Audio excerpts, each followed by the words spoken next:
ሰላም እንዴት ናችሁ? የቢኒያም ቢኒ ቲዩብ ቻናል ነው። እቅድህን ዛሬም ለሰው ታወራለህ የሚል ርዕስ ይዤላችሁ መጥቻለሁ ማለት ነው።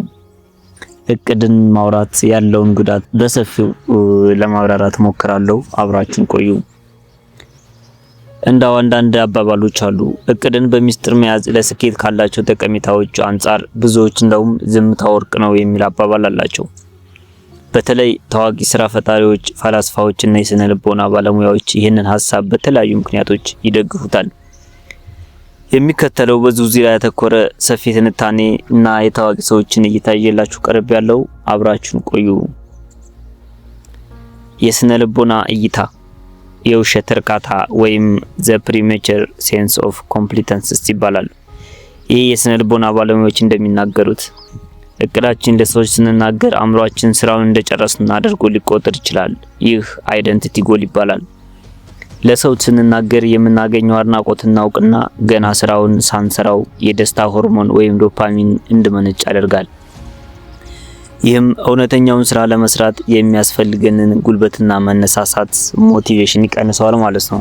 የታዋቂ ሰዎች እይታዎች ስናይ ለምሳሌ ሮበርት ግሪን የተባለ the 48 laws of power የሚል መጽሐፍ ላይ ሁልጊዜ ከሚያስፈልገው ያነሰ ተናገር ይላል።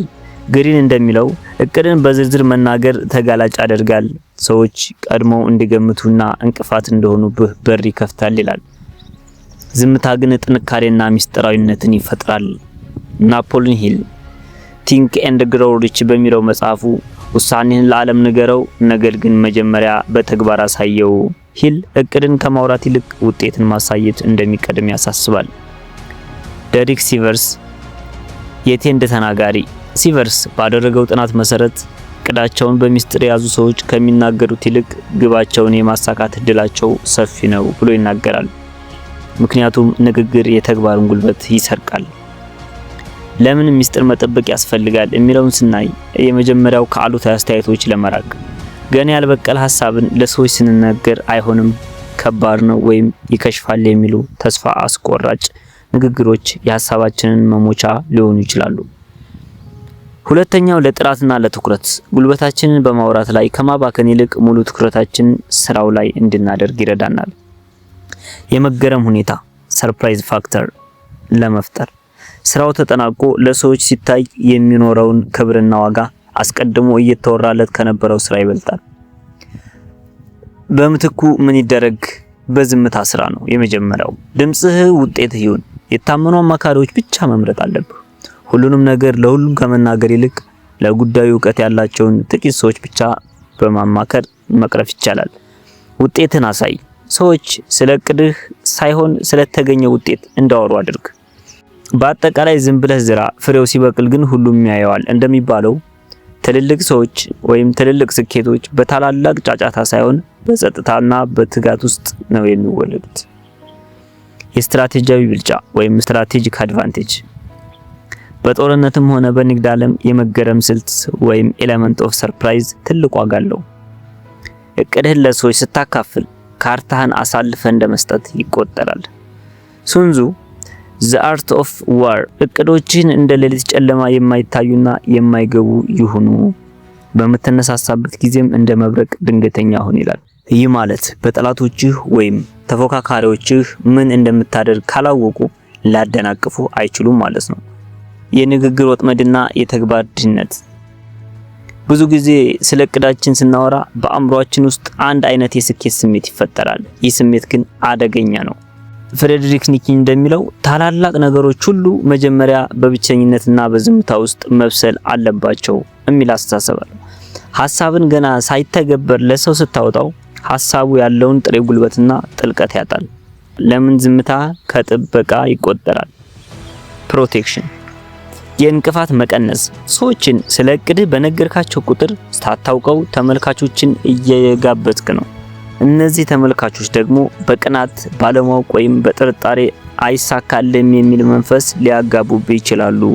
የማህበራዊ ጫና መቀነስ እቅድን ካወራ በኋላ ባይሳካልህ ምን ይሉኛል የሚለው ጫና ለሌላ ሙከራ እንዳትነሳ ሊያደርግህ ይችላል።